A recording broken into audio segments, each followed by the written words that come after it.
coming to the annual Tobias Music Roadshow here for Taylor Guitars. How many here have been to a roadshow before? All right, most of you guys. Great, thanks for coming back again. You come back for the free stuff at the end, right? That's what everybody comes for. Great. Hey guys, come on in, have a seat. There's plenty left right here in the middle. There's a couple up front. Paul Tobias, everybody.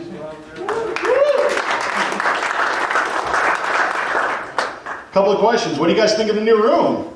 Is this beautiful? So congratulations to everybody here at Tobias Music. It's a great add-on to the store. These guys are fantastic. You guys know that already because I'm sure how many people here bought a guitar from Tobias Music? I mean, great. Absolutely. Thanks again. So my name is Mike Venezia. This is Marc Seal. He's not only our product specialist, but the host of the Ultimate Guitar Show. And he's going to be entertaining all of us tonight with his musings and stories and all sorts of stuff like that. So if you've been to a roadshow before, you kind of know how this works, but I'll explain for those that haven't. Basically, we bring the Taylor Factory to you. How many people here have been to the Taylor Factory before? Great. You guys have a good time on the tour? Oh, yeah. Excellent. So those of you that haven't been on the tour, been down to San Diego way, come on down to San Diego. We're in El Cajon, just outside of San Diego. We give free tours of the factory every day, Monday through Friday at 1 o'clock. And it's really informative. If you guys like those shows on the History Channel or A&E, like how it's made, stuff like that, you really dig the tour. It's a lot of fun. Since you all can't come down there en masse, we're going to bring the factory to you tonight. We're going to talk about different shapes. We're going to talk about different woods. We're going to talk about the future, our technology, manufacturing process. We're going to hear some music too. So let's see. This is going to be not a trick question, but a pretty easy one. How many people here own a Taylor guitar? Like 95% of you. This is great. How many people here own more than one?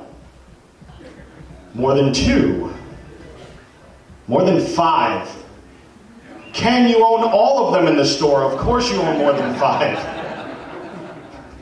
Ken's here all week. Try the veal. More than 10. All right. I only have like one person that's like ever done that, and she actually owns 38 Taylors. Yeah, it's kind of crazy. And she plays them, so she's not just a collector, she actually plays them. Great, well thank you again for your support. As I was telling somebody earlier, I think we make the greatest guitars in the world, but it would be nothing without you guys. So thank you again for your support of Taylor. We're going to talk again about, like I said, shapes, woods. How many people here feel that the shape changes the tone of the instrument? Okay. How many people here feel that wood changes the tone of the instrument? How many people here feel it's both? Okay, great. I get different answers every day. That's how I always ask. Well, we're going to start with the shapes. We're going to show you how shapes can change the tone of your guitar. Now, a little bit of disclosure. The shapes we're going to show you are all the same woods. So every one of these first 5 guitars we're going to show you are all from spruce top, rosewood sides and back, okay? And the first shape we're going to show you is... Oh, wait, I'm sorry. How many people want to hear music first before I start talking more? Great, because I'm going to be talking all day. We're going to have Marc play. We're going to start with T5. Well, thank you guys. I was here last year at the Tivoli, and I've come to know Paul and his family, Ken, Margaret, Mike, and just wonderful people. This is truly one of my favorite stops on the roadshow cycle. And what we found is that, and I've been traveling for about 6-7 years doing roadshows for Taylor all over North America. And one of the coolest parts about the job is that we go into different stores, and inevitably I'll walk into a store and I'll see that 7-year-old kid, 8-year-old kid in the corner with a Squire Strat, kicking a distortion pedal, feedback, big smile on his face, having a great time. And I typically leave there really inspired, wanting to play guitar. It might be being that 11-year-old kid again or whatever. And oftentimes we'll go into really high-end acoustic shops, kind of like Tobias, and I'll see somebody more my grandfather's age playing in the corner, playing some music that just has this mystical or magical characteristic to it. And again, I have that same level of inspiration. And I kind of liken it, when you go to a concert, for example, on a Wednesday. It's a school night, it's a work night, it's a concert of somebody you really wanted to see, and you make the journey, you do it, the whole thing. You don't get home till 1 o'clock in the morning, and what's the first thing you have to do if you're a guitar player, right? You gotta bang it out, exactly. And so, part of the show, halfway through this, we're gonna do what we call the petting zoo. And that's where we turn you guys loose on playing the guitars. So a big part is we want to get you guys inspired to play guitars, okay? So we're gonna start off with some music for that very reason. And when people see this logo on the headstock, they don't often think of any form of electric guitars. They really think of high-end acoustic guitars, which is what we've really been known for. But we also make what's called a T5 and a few other variations of electric guitars. So we're going to kind of full circle this thing. We're going to start with T5 and just play it, kind of pique your curiosity a little bit. And then we'll go full circle in the second half, and I'll do a full T5 demonstration, kind of explain to you what this guitar is and what it's all about. So I think back in 2007-ish, 2006, Bob Taylor and Taylor had asked me to make a record on T5. They said, well, hey, make a 10-song record. We're going to give you one guitar, and we want you to put it through its paces. We want you to play some acoustic tracks. We want you to play through effects, distortion, flangers, phasers, octavers, name it. Put this thing through everything and kind of showcase what the guitar does. So in the second half, I'll be talking all about it. But we thought because most of us are guitar players, show of hands, who plays guitar here? Okay, better show of hands. Who's the enablers? We got some of you in here. That's who we're really talking to tonight, is the people that give the guitar players the permission to buy these things. So this is a song off the record I did for T5, and then we'll talk more about this in the second half of the show.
right, so second half we'll talk a lot more about what we just saw there. Right? True confessions, he's only been playing now for about 6 weeks. And the best part is, I was his teacher. So. Must be a great teacher. Oh yeah, all those accidents I taught him too. So. Great, so thanks again, Mark, for that. You're going to hear Mark all throughout the evening, and again, we'll talk about T5 in the second half. Right now, again, like I started to allude to before, we're going to get talking to you about the shapes of our guitars. First one we're going to talk about is the Grand Auditorium. How many people here own a Grand Auditorium shape, something that begins with GA or ends in 14? Great, well you have the Taylor shape. This is the shape that we've been known for the past umpteen years. Bob designed this shape himself. And across the sonic spectrum, we're going to talk a lot about the great big EQ in the sky a lot today. And across the sonic spectrum, across that great big EQ, it kind of is a very balanced tone, and it does everything very, very well. Yeah, we call this the Swiss Army knife of our line of guitars. And the reason we do that is because it works great for a variety of styles. Okay? It's not so big that it's cumbersome to play fingerstyle on it, yet it's big enough when you dig in, it's got some volume to it, you can hang with the big boys. And it's just a very comfortable guitar to play.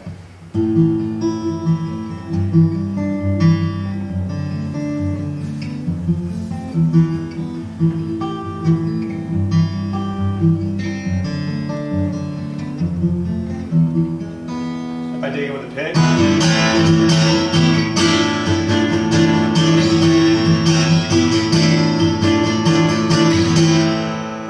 You're going to hear a real bright, kind of pronounced attack.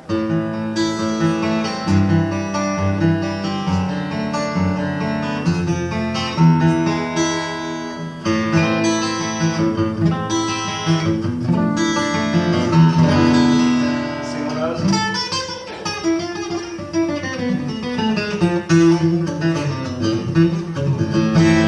That's for Tobias, who is the most interesting man in the world.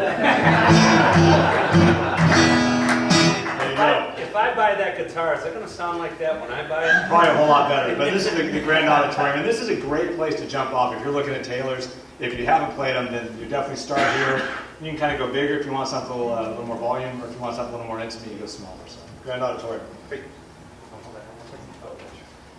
So the next shape we're going to talk about is the Grand Symphony. Okay, who here owns a Grand Symphony instrument, ending in a 16, beginning with a GS? Great. So let's compare this to the Grand Auditorium. It kind of looks the same, right? Very, very similar in size, with the exception of a couple of little differences. Number one is, and I'm going to shout, sorry. Number one is that it's a little bit wider in the bottom bout here, only by about 1/8 of an inch. But what we did with the waist, which is right here, this area of the guitar, we actually moved it up a little bit and moved it out a little bit. Now what that does is, that creates a lot more real estate down here in the bottom bout. And what that means to you tonally is that you have a higher volume ceiling with a lot more bottom end.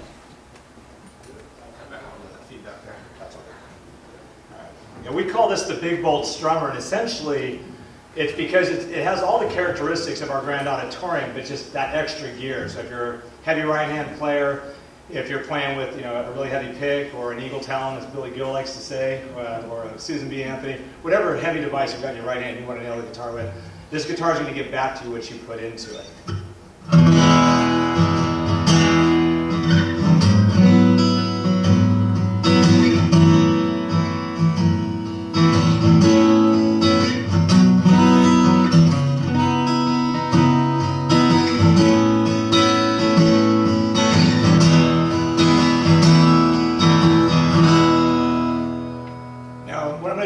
Demonstrate that, I'm just going to take an open E chord and I'm just going to keep giving the guitar more and more.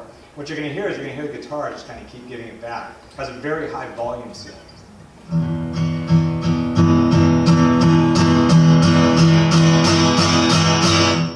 Right? Definitely. So this guitar can definitely hang with dreadnoughts or some of the bigger shapes, but it has a lot more mid-range, which makes it really cool if you're doing kind of lead lines where you just really want to cut through the mix a little bit better. You guys hear the difference between the two shapes?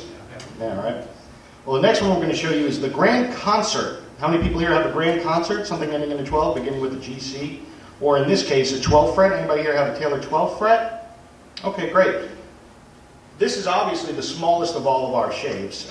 Smallest body, a little bit more narrow, has a shorter scale length. And this particular instrument is a 12 fret, which means that the neck is meeting the body at the 12th fret. Most of our guitars meet at the 14th fret. This makes it a lot easier for the finger picker or the lighter strummer, or somebody just likes to have a shorter guitar, a little bit easier to play, great to curl up on the couch with. Sonically speaking, because it's a smaller guitar, people think, well, it's going to give you a smaller sound. Actually, what it does is it makes it a lot easier to get up to volume. Because if you look at it from a physics standpoint, something that's smaller, it takes less energy to get it up to volume because there's less to vibrate. So, Marc, I'm going to show you that right now. The little moniker we have for this is the secret weapon. And we call this the secret weapon because it's great in a variety of different applications. Mike was mentioning I do this TV show, and in doing television, when you're doing setup and you're moving around a little bit, you want things to be really simple. And I found that my grand concerts tend to work best in that situation for recording, because you can put a mic pretty much anywhere near it and it sounds great. It's a very focused, very balanced output of the guitar, also very simple to play. Another application would be if you're leading a worship team or leading a band, and you don't want to take up too much sonic space because you've got a drummer, bass player, keyboard player, a bunch of background vocals, similar to a church gig that I do. And it's light, it's comfortable to play, easy to play the back of the book chords because the neck's a little bit closer. Mike was mentioning scaling. We're talking about from the nut up here to the saddle. It's 24 7/8 on the grand symphonies and the grand auditoriums. We're within 25 and a half. So it's about 3/4 of an inch difference, but it's very noticeable. And then in this particular case where we have the 12th fret, we've basically taken the whole neck and that same scaling and moved it down into the body of the guitar. And by bringing this bridge to the lower bout here, we get a little more bass out of it. And again, the whole open part of the guitar here is closer to you. So proximity, very, very comfortable guitar to play. And then as far as energy goes, what I want you to pay attention to in this first little piece I'm going to demonstrate on here is how little effort it takes my right hand to get this guitar going. And just a moment ago, we did the Grand Symphony. I was digging in, and that's going to be probably the loudest Taylor as far as just really digging and being loud. But this guitar with the same energy, a lighter energy, is going to actually be louder than that with very little effort. Obviously, it's going to have a lower ceiling, but you'll notice I'm going to have to barely attack this thing to get a great sound. Very intimate instrument.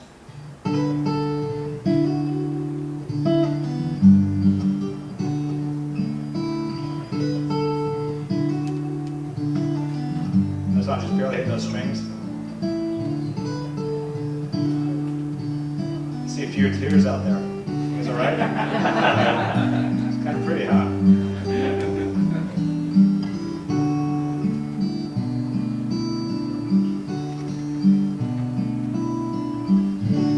Now if I choose to dig in a little bit.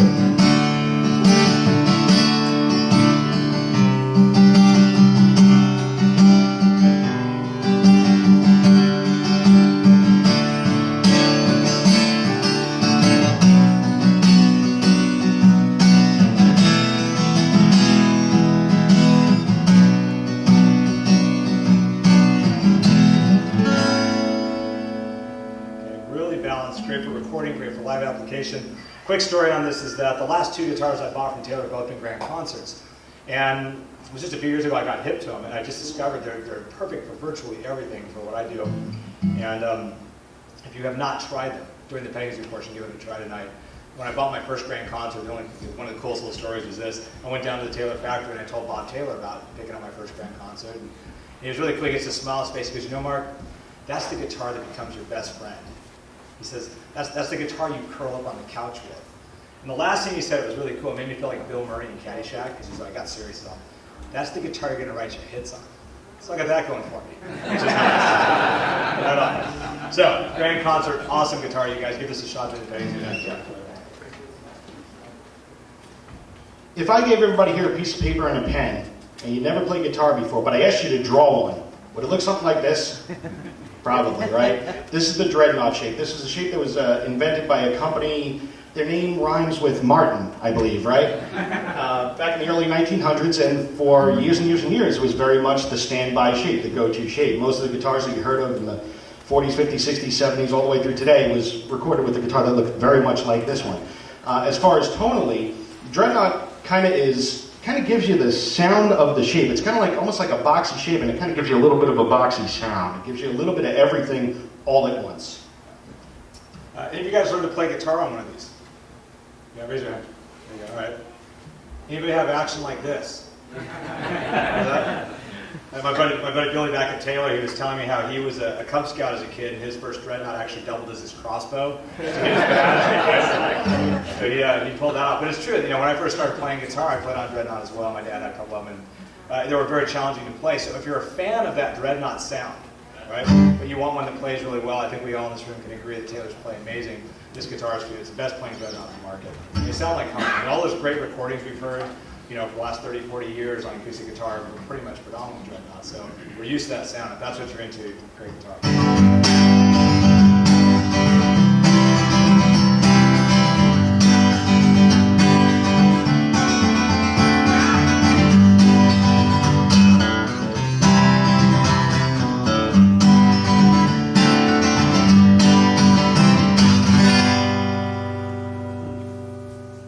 Sound familiar?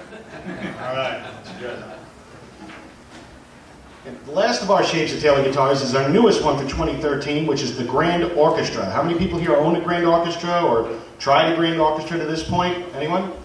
Well, during the petting zoo, if you haven't, I encourage you to try one of these. Obviously, it's our largest shape, but I can't really tell the story about the Grand Orchestra without telling the story of Andy Powers. Who has heard the name Andy Powers before? Great.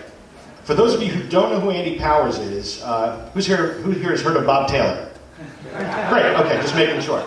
So Bob, as you know, from Taylor Guitars, actually was talking to Larry Breedlove one day, who works for us, and he said, Bob, I'm going to retire as, the main designer here in a little bit. And Bob said, wow, when? And Larry said, probably about 5-6 years or so. And Bob went, all right, you can't. And Larry said, watch me. And so Bob said, okay, I got to find somebody who's going to be the master designer going forward for when I retire. So driving in his car one day, he was thinking about the requirements that he was looking for and who's going to be his master builder for the future. And he came up with 3 main requirements. The first one was they had to be building for 20 years. The second one was they had to have never worked for another manufacturer before, that they were their own person, their own business, their own luthier doing custom work. And the third one was they had to be under the age of 30. Yeah, so basically, if you were looking at like a drill down menu, in your Excel file, and you're like clicking things off, there was one name left, and that was Andy Powers. Andy built his first ukulele around the age of 8. So he had been building for about 20 years at that point, and he'd actually had interaction with Bob over the years. And Bob approached him. Andy accepted the appointment to Taylor Guitars, and he's been with us for about 5 years now. In sort of a slightly creepy fashion, when Bob met Andy's dad, he said, "Thank you for raising my son." So basically, Andy is going to be the main builder going forward. And when Bob wanted to anybody here ever tried a jumbo, one of the Taylor jumbos in the past? Great. Well, the jumbo was a shape that Bob and Kurt had inherited when they purchased the American Dream Guitar Company back in 1974. And Bob wanted to kind of change that shape. For the past couple of years, he was thinking, I want to change it. Andy said, hey, let me have at it. So Bob said, go ahead, redesign it. The Grand Orchestra is what came out of that, and it's Andy's first full design, original design. How is it different? Well, it's big. Compared to the jumbo, though, it looks more like a Taylor shape, right? It looks a lot more like some of these other guitars that we've been showing you.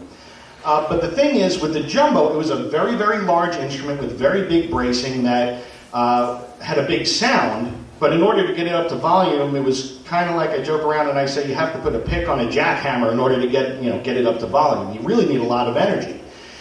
With this guitar, what Andy did was he did a different bracing system. It's more of a finger bracing system. It kind of looks like this, where our standard bracing is more of an X bracing system.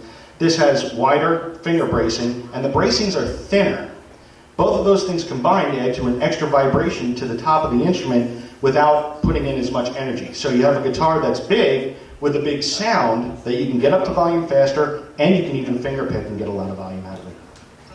Yeah, another noteworthy point, it's definitely our biggest guitar, but it's also our deepest guitar. It's a full 5 inches, the bridge here to the bottom of the guitar. So it's big, but because of that bracing pattern, it does give you the ability to still do fingerstyle stuff on it without having to utilize the G.I. Joe Kung Fu grip, so to speak. So here's a Geo.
really cranked out, it still gets a pretty good volume out of it. So if you're a fingerstyle guy, you can use this if you also want the ability to also dig in and do that. So the Grand Orchestra, if you haven't tried these tonight, we got a couple of them around here. A really nice maple one in the back, they're custom maple. It's certainly worth a try them. So did everybody hear the differences between the shapes? You know, again, like I said earlier, these were all spruce top and rosewood sides and backs, so it was all the same woods, just the only thing we changed was the shape. He was playing in approximately the same position, the same distance from the microphone. So who here now believes, if you didn't before, that shape does make a difference in the tone of your instrument? Great, wonderful. Not as many hands as when we started, though. That's weird. Go Bears! Great. Any questions to this point? Anybody have any questions? Great. Okay. Well, we'll move on to... And the crowd goes mild. Yeah, definitely the crowd goes mild. That's all right. Mild's fine. Anybody here? Y'all getting water? Is everybody good? Yeah. Wonderful. So we're going to move on to woods now. And we showed you all the shapes with the same wood. Now we're going to show you... we showed you all different shapes with the same wood. Now we're going to show you the same shape but with all different woods to show the other half of the room that said that wood is the one that really changes the tone, to prove that you're right.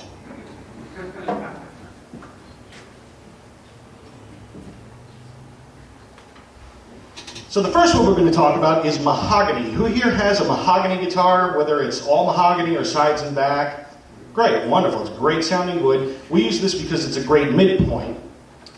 And the tonal qualities of mahogany, what you find with mahogany is, if you look at that great big EQ in the sky, you got bass over here, treble over here. If you were dialing in your EQ, it would wind up being a little bit of a frown, which means that we pull a little bit of the low bass out, a little bit of the high treble out, but it leaves you with a pushed mid-range, very vocal-like quality.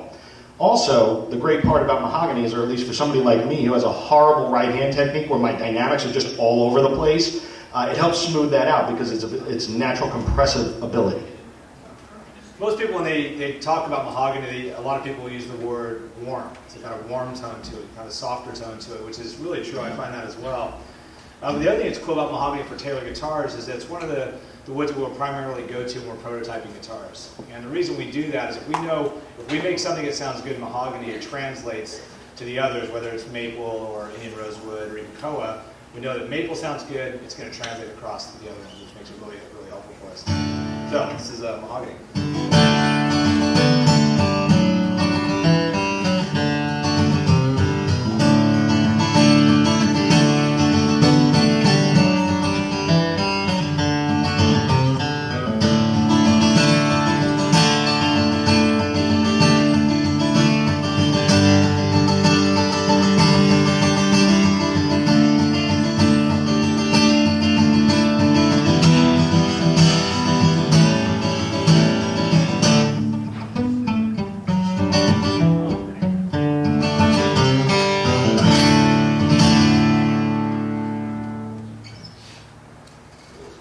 The next wood that we're going to talk about is maple. Who here owns a maple guitar? Great. I love the sound of maple. Truth be told, the first Taylor guitar I fell in love with was a 614 CE, and that's maple sides and back. I happen to love that. The qualities that you're going to find of a maple guitar is, if you're looking at that great big EQ in the sky, and again we have bass and treble here, there's really nothing on the bass end. It's very much a very trebly, very bright sounding instrument. The wood is a very hard wood, which makes for a very bright tone. But some people say, well, that's kind of bright, but the great thing is it has that great cutting quality. Who here again is a guitar player? Yeah, okay, great. So that means that we all have at least an ego that's this big, right? How many people here play in a wedding band or lead a worship group or play in a larger band setting? Great. So what happens is when you're playing in a larger setting like that, you have another guitar player and you have a bass player and you have a drummer and you have two other conga players and you got 4 saxophones and lead triangle and rhythm triangle and everybody else who's fighting for sound. Maple's going to help you cut through that mix. One of the great things about it is the quick decay of maple, which means when you hit a note, it dissipates very quickly. So it's a very kind of sharp attack to it. And that's great for any kind of percussive playing. We talk about people, worship leaders or band leaders for that matter, kind of get that little tug of war with your drummer and you want to control the tempo a little bit. Maple's a great choice for that because it cuts right down the middle and the notes get out of the way of each other. So for example, If I do a little percussive group.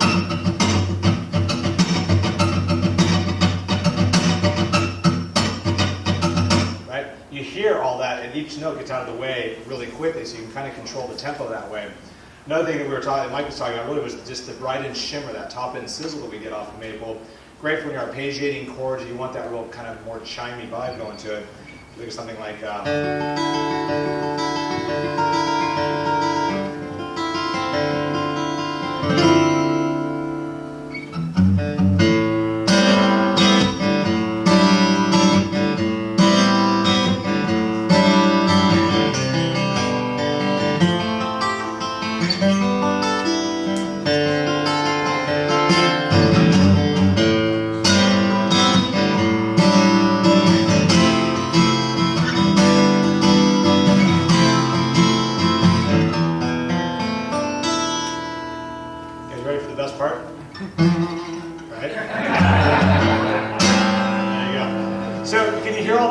sizzle. Okay, the guitar is great for that type of stuff. We really want to hear those more shimmery notes.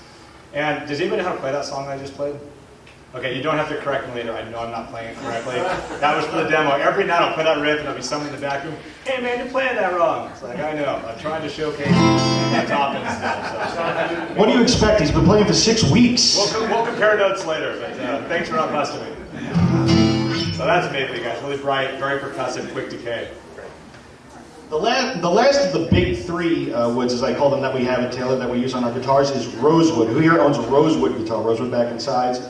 Great, wonderful. How many people here are singer-songwriters or do like a coffee house solo gig or maybe a duet, do a lot of singing with their playing?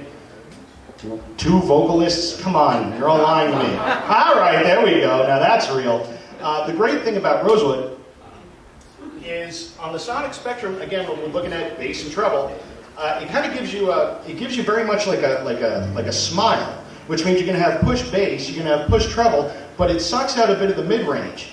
What is that good for you for? If you're a singer, your vocal is mid-range, so it fits right in the middle of that, and it fills the sonic spectrum all across the EQ. Yeah, most people that pick up a guitar, everybody tells you Indian rosewood, it's the best. There's not really a best, but there's a best for your style. And if you are a vocalist, it's really great for that. Also, just big, warm recordings when you're doing more guitars with less other instrumentation involved. It's really cool for that as well.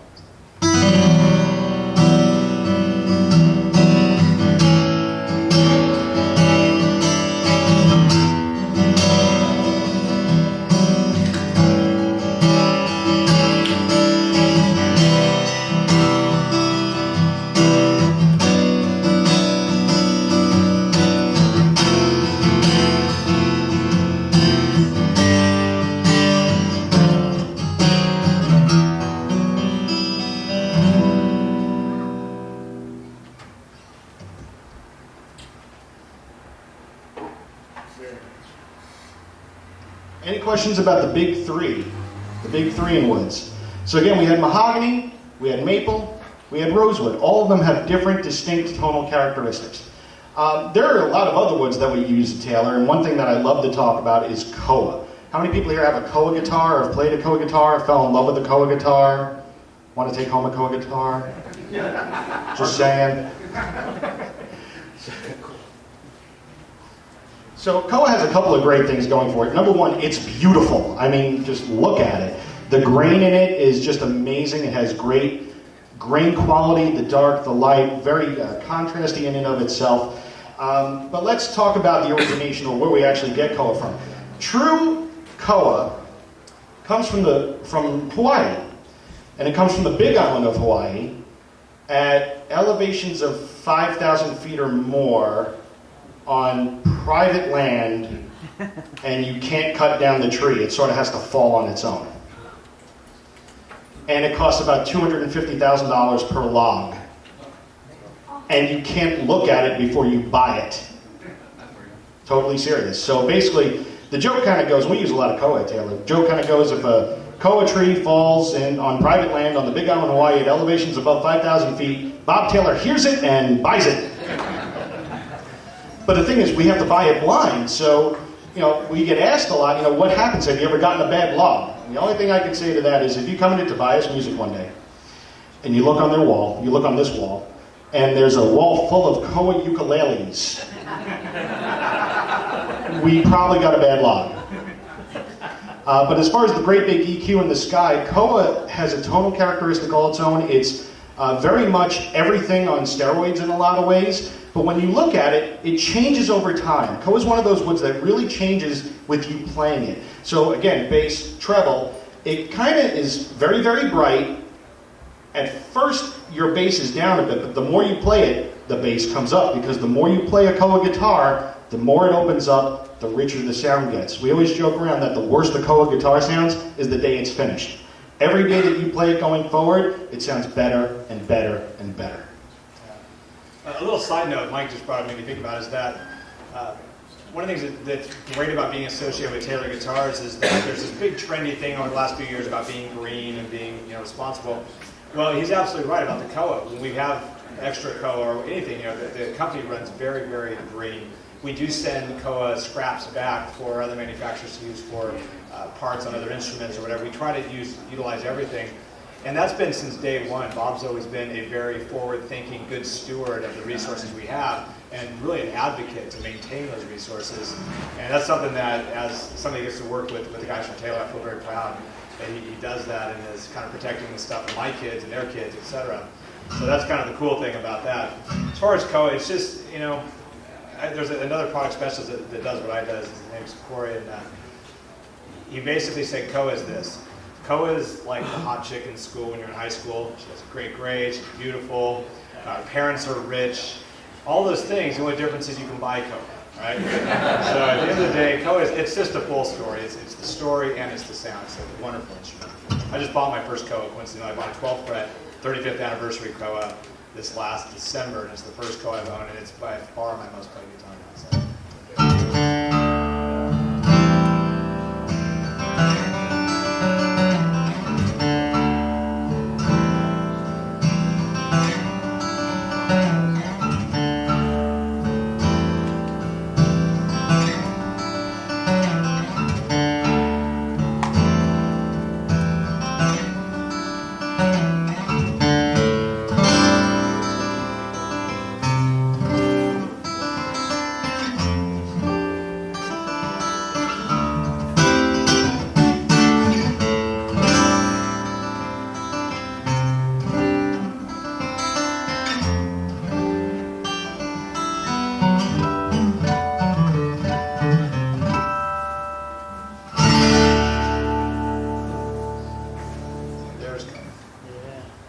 What do you think? Like koa? Yeah. All fans? Yeah, man. I got a question. So what shapes are these we're listening to? They're all grand symphony shape. Every one of them, yep. The only difference is this one doesn't have a cutaway, but outside of that, they're all the same shape, all grand symphony. So, how many people here have made a build-to-order guitar through Taylor, or purchased a build-to-order guitar? Great, wonderful. For those of you who don't know, we actually have a very healthy build-to-order program at Taylor, where you can basically tailor your guitar. No pun intended, I know it's easy. But you can tailor your guitar to kind of be mainly whatever you want. You can't have absolutely everything. We won't have, a life-size unicorn shooting out of the sound hole of the instrument, but short of that, we have a build-to-order program where you can choose different woods of our menu, and that menu is constantly changing depending on wood availability. I make a lot of different guitars that I sort of designed to have on the road with me when I do these road shows, and one of them was this one right here, and this is a 12-string. It's a grand symphony shape, keeping in line with all the other shapes we just all the other guitars we just showed you. This is walnut, so it's a walnut sides and back. Beautiful, beautiful wood. Has a great tonal characteristic. It's very much a mid-range to high mid-range instrument. And I also put an Adirondack spruce top on that with Adirondack bracing, which is going to make it yell a bit more. Let's just call it that. Putting 12 strings on that in the end makes it a beautiful instrument, and Marc's going to show you how easy it is to play a Taylor 12-string. You guys have that love-hate relationship with 12 strings. They're fun to play when they're in tune. They sound great. They're a lot of work, and they go out of tune often. Two of those two main detriments have kind of been solved by Taylor. First off, they stay in tune really well because of the NT Nexus and the way they're built. they tend to stay in tune really, really well. The only reason I was tuning it at all now is somebody earlier had detuned it, so that was Sorry. Yeah, that's right. Just so you know, it was fully tuned. The other thing that's great about it is the compensated saddle in the back here. What that means is they've adjusted the bridge back here so that we can have the octave string be at the same height as the fundamental string. And what that means is that just a light touch, you pretty much have a flat plane across those strings, so you're not digging in to get that octave string to ring. And what that results in is a little bit easier right hand, and actually the blending of the notes a lot better as well. So if you're a 12-string fan, you've ever had those issues where you weren't stoked because of the two reasons I just told you, and stoked, that's California for unhappy, just so you know, sorry, from the West Coast. You'll find that that's kind of been resolved with these guitars, and they play fantastic. So, play a few riffs here.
Completely remiss if I didn't play.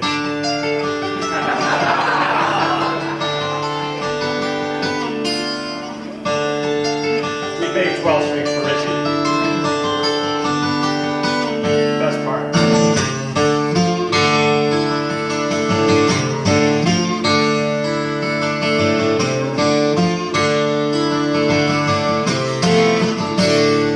Any great vocalists out there? Nope. No? 12 string, guys. During the petting zoo, a fantastic instrument to play. You guys will really appreciate the playability of this one. And the last thing I just want to show you guys. What's that? Oh, wow, yeah, there you go. So this is a surprise from Mark too. Last thing I wanted to show you guys. How many people here have rosewood guitars again? How many people here have heard of Brazilian rosewood? Okay, we're fortunate enough to actually have a Brazilian rosewood guitar here today. It was on our BTO, on our build-to-order program. You can see the grain is really crazy on the Brazilian rosewood instruments. Brazilian rosewood, I mentioned unicorns before. It's almost the unicorn of woods at this point. I mean, this is like, the stuff that, fairy dust is sprinkled on and has magical properties, and I believe it'll make toast if you play it the right way. But it's a beautiful, beautiful wood. This is matched up with an Adirondack spruce top as well, and it's just a beautiful instrument.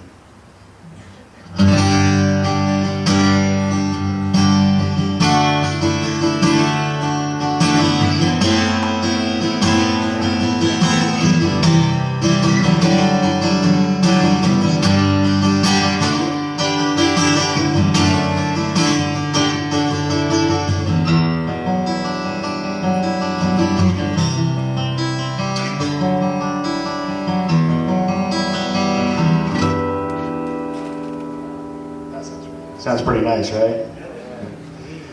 Well, we're about to take a little break here for the petting zoo. One thing, and I want to mention is that, well, first off, let's have a hand for the guys at Tobias Music for hosting this. They do this every year. They do a fantastic job. Thank you so much. That's number one. Number two, Tobias Music is gracious enough to participate in a financing program that Taylor is actually backing. And if you guys find a guitar that you fall in love with, which you will, this happens during the petting zoo. And it's a 300 series and up. If you want to do a financing through Tobias Music, it's 18 months same as cash. So if you guys found something you just weren't sure, this will hopefully help you along. Does anybody have any questions before we get to the petting zoo part? Anyone? Anyone? Bueller? Yes, sir. Yeah. What is the EST improved system? They mentioned it in this issue of wooden strings, but they didn't really elaborate. because we don't know what it is either. No, I'm kidding. The EST, the question was, what's the EST improved system? Who here has a guitar, one of our Taylor guitars with an electronic system in it? Okay? Most of you probably have the ES system, but if you have a 100 or 200 series, you have the EST, which means that, and we're going to talk about this in the second half a bit, but it means it's a transducer-based system. The improvement is that, there's been improvements in the preamp, so therefore the sound has been improved a bit. That's basically what that means.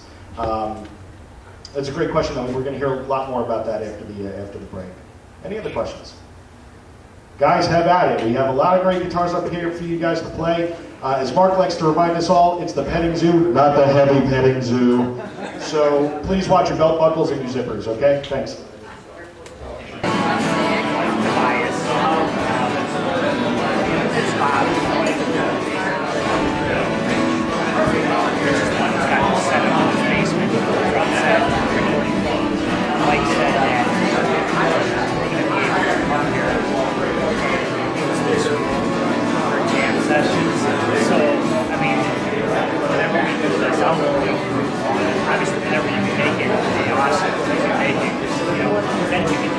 All right, guys, thanks again for coming back and sticking around for the second half. Who wants free stuff? You didn't raise your hand in the blue sweater. He gets nothing. If he wins, you get it. So I have a question to ask. Who here in the past 15 minutes fell in love? Yeah, I knew it. Raise your hand if you liked a rosewood guitar. Great. What about a maple one? Did you fall in love with a maple?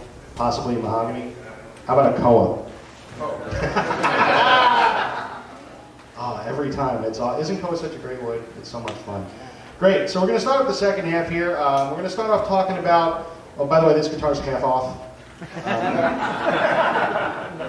We're going to talk about technology at Taylor and our neck, our ES system a little bit, and then we're going to get into how that relates to T5. Marc's going to do a nice T5 demo for you, and then we're going to give some stuff away, which is always good. So, back in the late 60s, Bob Taylor decided that he wanted to build a guitar. And he built an acoustic guitar, and he did something that really wasn't normal at the time. What he did was, he bolted on the neck, okay? And to this day, we bolt on our necks at Taylor. That was considered heresy. How many people here have a guitar with a neck that was glued on? That's referred to as a set neck or a glue neck, what have you. How many people here that have a neck that was glued on or a set neck had to have their neck reset ever? Isn't that a joyous thing? Oh, a tax audit is more fun than that.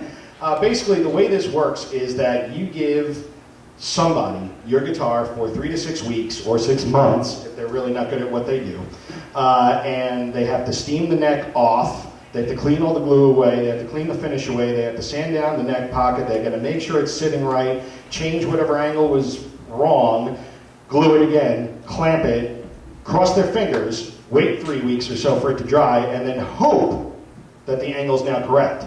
And for this, you pay $350 or $400 for this privilege. It's pretty cool, right? Who wants to go through that? Awesome. With a Taylor guitar, it takes about a half hour and about $20. So, who here thinks that having a bolt-on neck is a little bit of a benefit, huh? It makes things a lot easier for a number of reasons. Number one are neck resets. Number two, who's had that really awful occasion where their guitar fell and the headstock came flying off? Good, because that happened to me. that gentleman too. Now, was it your sister that did it, like mine? No worse than that, I loaned it to a guy. Well, you loaned it to a guy. You could beat the guy up. I wasn't allowed to beat up my sister. Christmas has not been the same since, I promise. But with Taylor, again, you order a new neck, it costs a little bit more than the $20, but you order a new neck and it's on in 20 minutes, including your restring, and guess what? It's dead straight again. But also, it's not really taking away from the sound. A lot of people said, oh, well, this is going to reduce the resonance of the guitar. How many people here played a guitar and thought, wow, this bolt-on neck is ruining the sound of this guitar? I didn't think so, right? So, where's this all going? Well, Bob originally started doing this in the 60s, like I said. And funny story, actually. He built 3 guitars in high school, and he gave them away to friends and stuff like that. And he actually got them back as time went on. And the first one he got back, he actually put cherry bombs in it and blew it up. Then the second one he got back, he put it behind the rear wheel of his motorcycle. He revved it up, popped the clutch, and shot it out of the back of the motorcycle, and it exploded when it hit the ground. Third one, he was like, oh wait, hang on. Maybe something will come of this company one day. We actually still have that guitar. It's in our Taylor Museum. And guess what it sounds like? A Taylor. But he did bolt-on necks then. We're doing bolt-on necks today. And as of 1999, all of our guitars have the NT neck. NT stands for New Technology. We're really good with innovations at Taylor, but we're terrible at naming things. So we just kept a new technology. All right, cool, great. So how does this work with the neck resets and what have you? Well, when you're matching it up with the body, we have a series of shims. And I'm going to pass these around. You guys will be able to see both ends of it. In the top and in the neck pocket here, there's a series of shims that are either positive or negative angle. And you can't really see it if you took one out because it's to thousandths of an inch. That's how little sometimes of an adjustment you need between playing okay and playing fantastic. And if you go to your Taylor Authorized Repair Center, which these guys are, I know that these guys will take care of you. Ken especially, he's a mad scientist behind that little repair stand back there. He's got these shim kits, and what he can do is he can just take your neck off, and he can change it either positive or negative, and get your neck reset back exactly the way you like it. It's a fantastic way to keep your guitar playing well and to keep you playing well.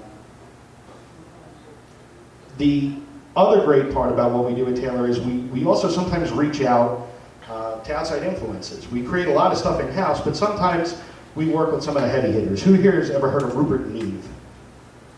Great. Who has seen the movie Sound City? Anybody see that movie? Came out about a year ago. It's a movie all about a console in a recording studio, if you haven't seen it. It's out on DVD now and maybe available on Netflix. It's a really cool movie just about a recording console developed by this guy, Rupert Neve.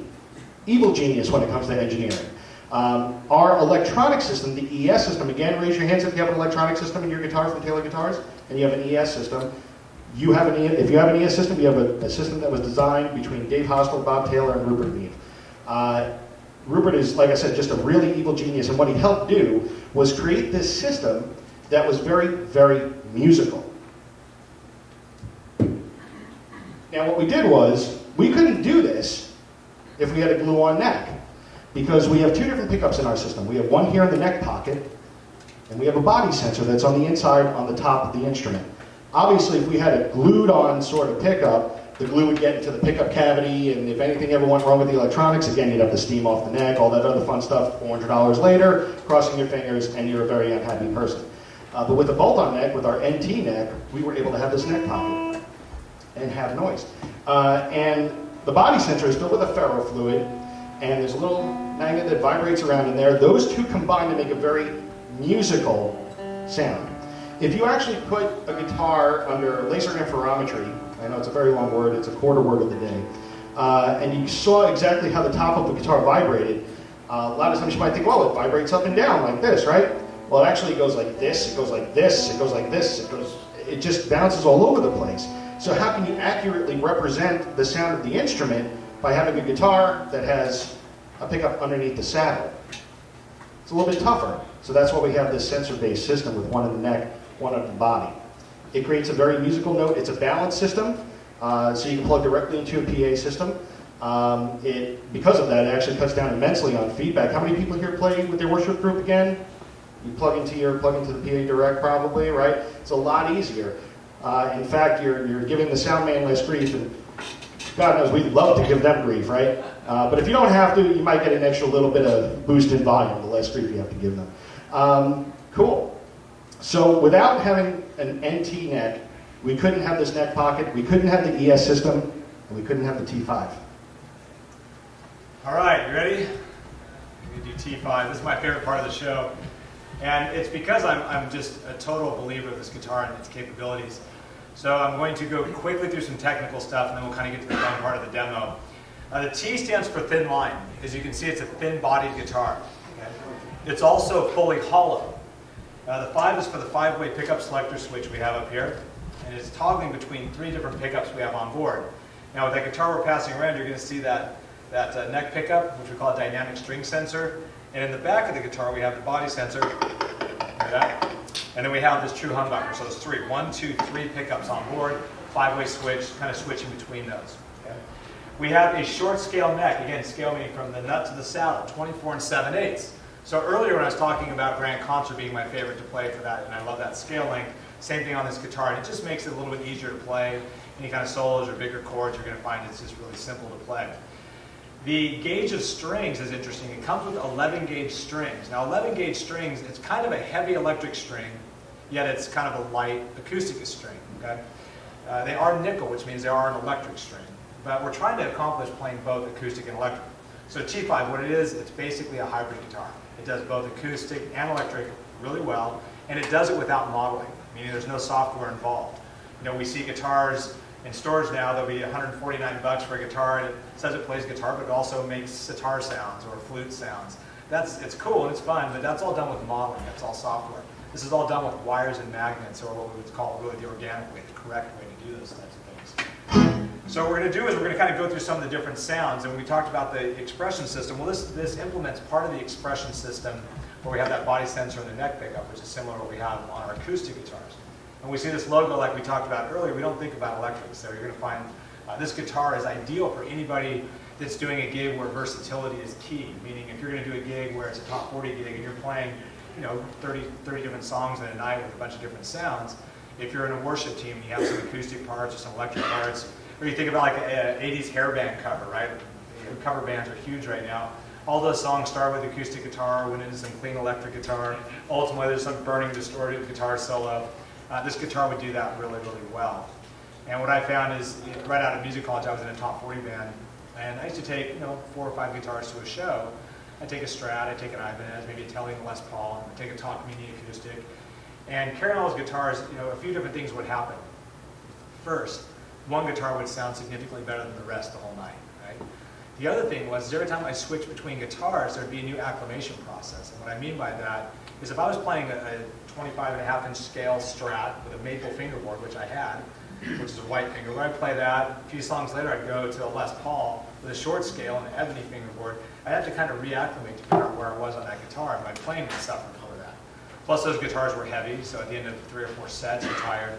So a guitar like this, it's light, it's comfortable, and you kind of cover the majority of those sounds really well in a live setting, and it's just kind of a really easy way to go to take one guitar. If I were to describe this to you in a nutshell, if you take full electric out here, full acoustic out here, go out 85, 90% in both directions, and that's what this guitar is capable of. So what we're going to do is we're going to start on the acoustic side, and we're going to start with what we would call position 1. Okay? We have volume, bass, and treble are our 3 parameters, and we're dealing with an active electronic system, which means there's a 9-volt battery in the back here. And because we have that 9-volt system, it gives us the ability to add to or subtract from each one of those parameters that we just discussed. So first off, being guitar players, we're going to talk about, I'll play a regular chord first, and then I'll talk about volume and some of these things we can deal with. But basically plug directly into the PA system in position 1. Everything is set to flat or line level. This is the neck pickup, the body sensor. This would be what we would call the most acoustic position.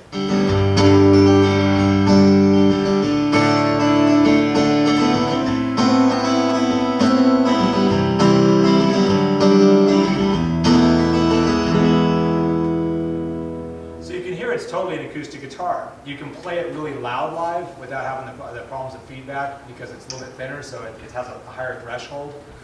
And then what you can do is you can kind of customize this. We spent the whole first half of this show talking about tone woods and body shapes.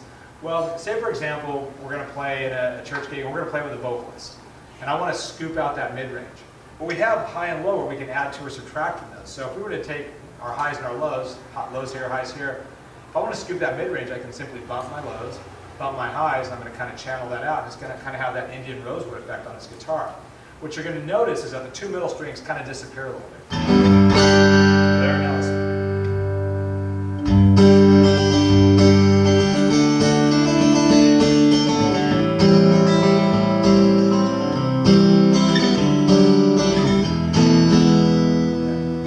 If we want to do the opposite effect of that, and that would be, say we want to play lead guitar. A moment ago I talked about the gauge string being 11 gauge strings, right? What's really cool about that is if you've ever tried to bend notes on, say, a dreadnought with mediums, it's pretty challenging. Some people can do it. I'm not one of those people.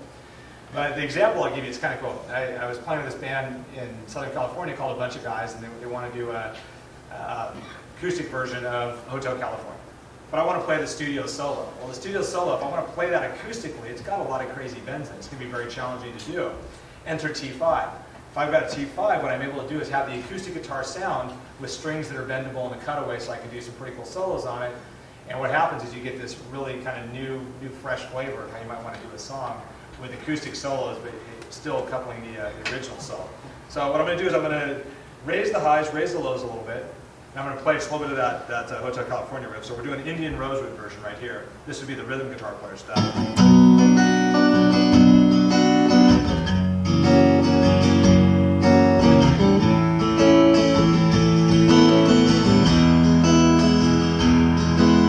Yeah, that's enough. Now what I'm going to do is I'm going to play with that, but what I'm going to do is do the opposite. As a lead player, I want to hear my guitar, so I want to bump the mid-range. Before the rhythm, we scooped it out and left that channel open, right? So now what I'm going to do is I'm going to take the lows and the highs, bring them both down, make that little curvy crown that we're talking about, but this is where the volume comes into play. Because we have the active electronics, we have the ability to do a 6 decibel punch on this thing, volume-wise. So essentially it's like Spinal Tap, that 11, this is more like a 15. Okay? So it gives us the, like, I'm going to stand up, it'll be a lot more fun. So you already heard the previous track. What I'm going to do is I'm going to roll the lows back a little bit, highs back, and I'm going to bump that a little bit. You do.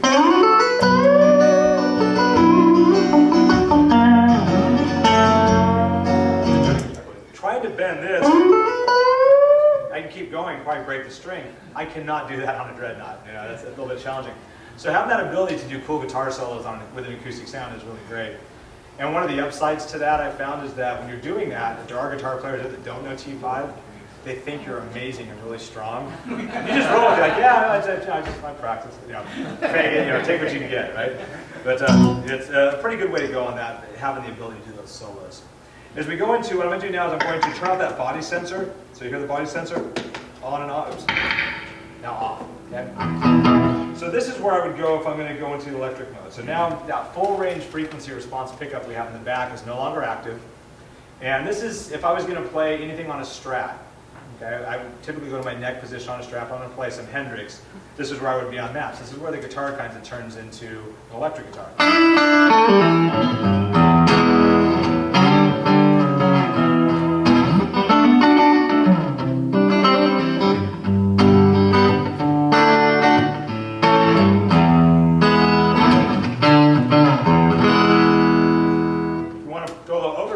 Throw some distortion on there.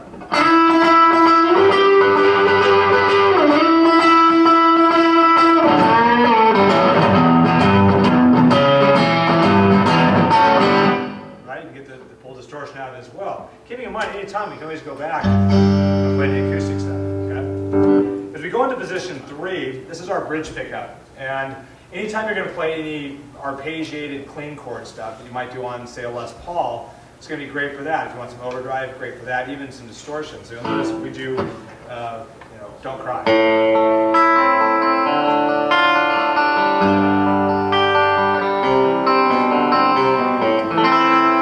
little mid-range punch. I want to throw on overdrive.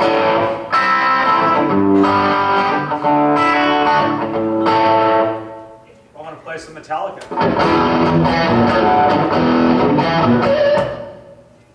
Kidding you guys, you cannot play Metallica on a Taylor. Really? Alright. You guys will take anything, that's awesome. Alright, so the point is though, I just put my heaviest distortion setting on there, and the guitar handles it really well. In fact, if you notice some of the harmonic response things,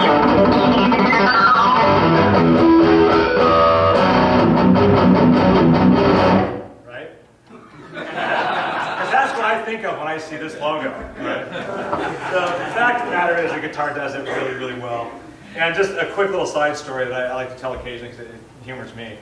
And that is, you know, when I was out of college, I was doing these bands where we would have, you do, you know, casuals or corporate events. And it was always funny. My favorite people at those events were always the people that were the event planners because they were always so stressed out. And I had long hair at the time, so did my band. And so they'd see us coming and all they would think was loud rock volume. And we show up, and we knew what we were supposed to do. But they always come in, okay, guys, there's a lot of very important people here, a lot of VIPs. You've got to play quiet. Please promise you'll play quiet. We're going to play quiet. We're fine, relax. So we start with Amazing Grace or something.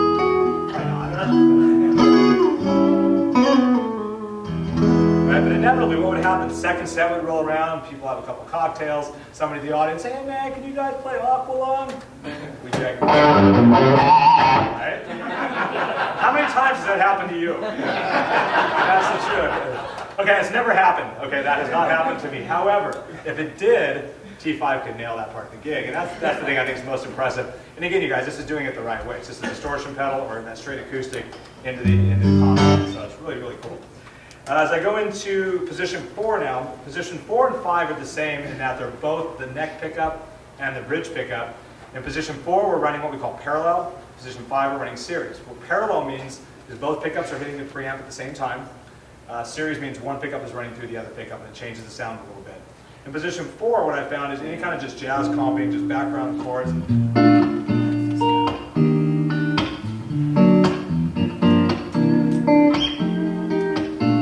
Great for that, right? If I want to jazz box it out a little bit, roll the highs off, bump the lows a little bit, maybe drive the front of the preamp a little harder.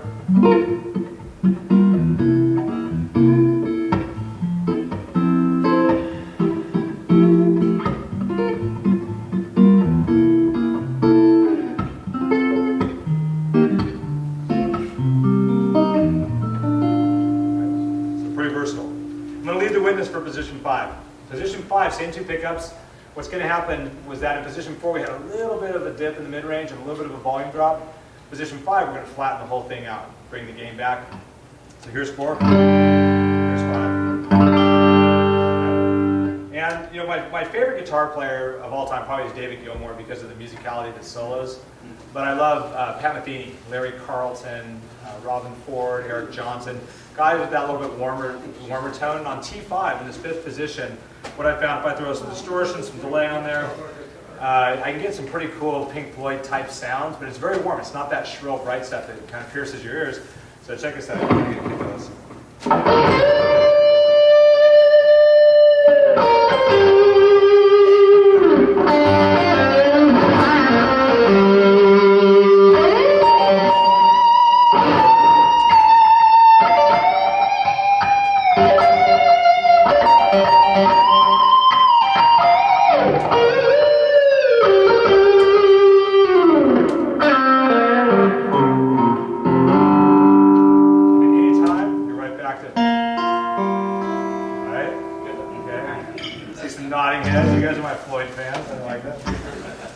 So the bottom line is that T5 really does everything it's supposed to do, and it does it really, really accurately.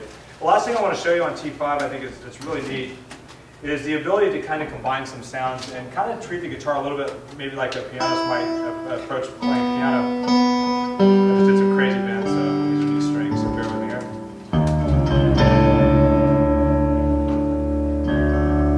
Maybe a little drop D on this one. Okay, so if you think about if you were to walk up to a piano and just stab the keys, right? That's not unlike hitting an acoustic guitar. You stab them, they're gone. It's a quick percussive attack, pretty much like that. But what piano players often do is they'll trigger pads or strings or reverb, or they'll hold down the sustain pedal so those notes ring out and it kind of softens. So you still get that percussive attack, which is nice, but you kind of smooth it out with all the other things you can put around it. Well, what you can do with T5 that's neat is you can buy an AV box, which is, there's millions of them out there. And you can literally have the sound go straight to your PA as your dry acoustic sound, and you can have the B output go to your favorite electric guitar amp with your electric guitar effects on it. And that's kind of like having a piano that's triggering those pads that we talked about. Or that's neat is if you want to create this huge atmosphere, this big, big sound for, say, a vocalist that's playing with you, or if you got some other instruments that are soloing over what you're doing, and you want to create a big sonic footprint with a lot of texture, this is kind of how you can do it. So what I'm going to do is I'm going to keep the dry part of the sound right here. What I'm going to do is I'm going to add some time-based effects. And by time-based effects, I mean reverbs, which will make it sound like the Staples Center. So right here. Okay. I'm going to add some delay. Okay. Add a little bit of chorus, which is modulation, so it's a little bit of a kind of watery effect. And when you put all this together, it's pretty much like a Reese's peanut butter cup, where it's two great things coming together. Come on. All right, so here's our Reese's Peanut Butter Cup. It's the acoustic, the chiminess of that, and the real percussive attack, along with all those watered down effects. You get the kind of this huge sound.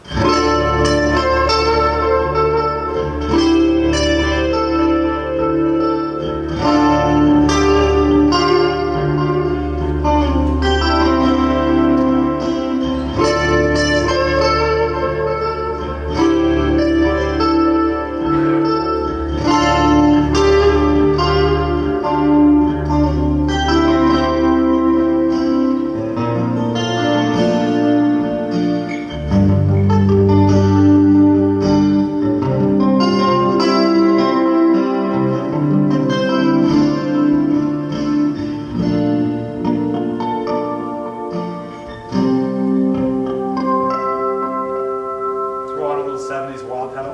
All right.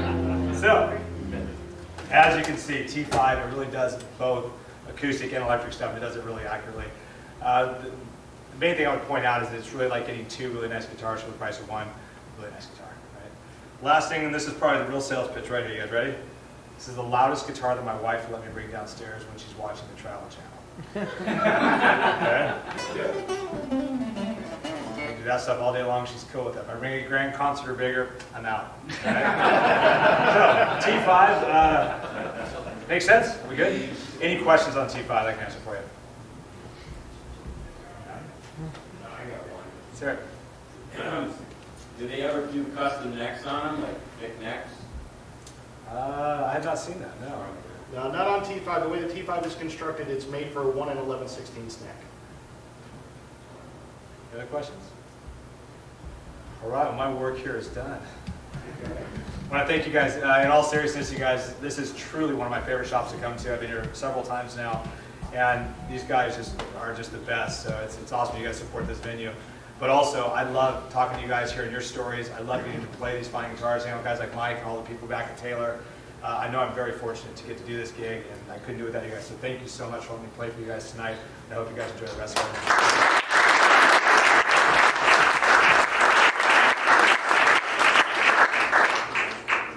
Mark, you ever seen a T5 like this? I don't even want to see that, but I want it. How about a nice Koa T5 with Koa sides, back, Let's say that one. there you go. Actually, it does alter the sound a little bit. I don't think you would really notice it in this Yeah, environment. in this environment, you wouldn't hear it nearly as much, but it does alter the sound a little bit. In fact, that's a really good question. There is a good point I will make really quickly, because this question typically comes up for T5. Probably the number one question is, does the woods make a difference on T5? And pretty much the Koa, the maple I was playing, some of the, you've seen a Coca-Cola version of it, the Ovenkal version, T5X as it's known as, the classic. Those are all pretty darn similar. They're pretty tough woods, and they all, when I do the demo, it's almost identical.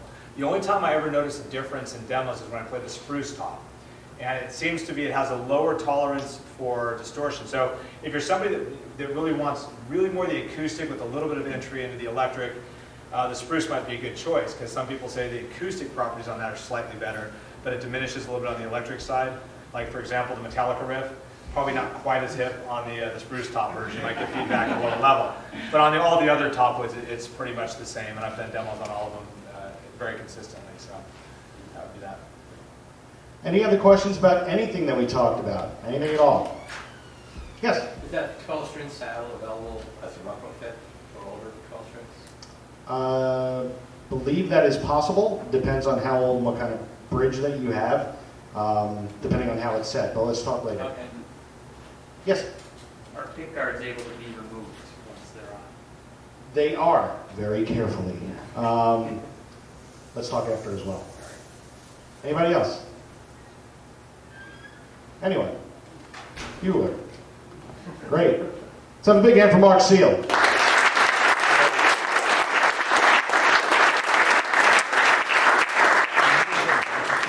So who wants some free stuff?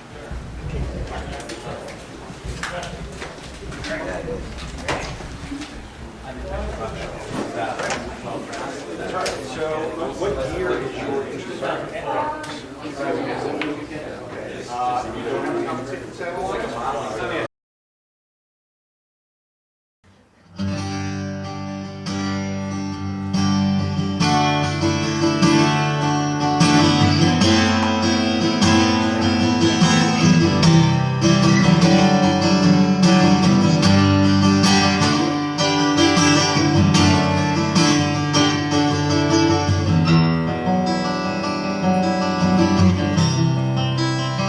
Thanks.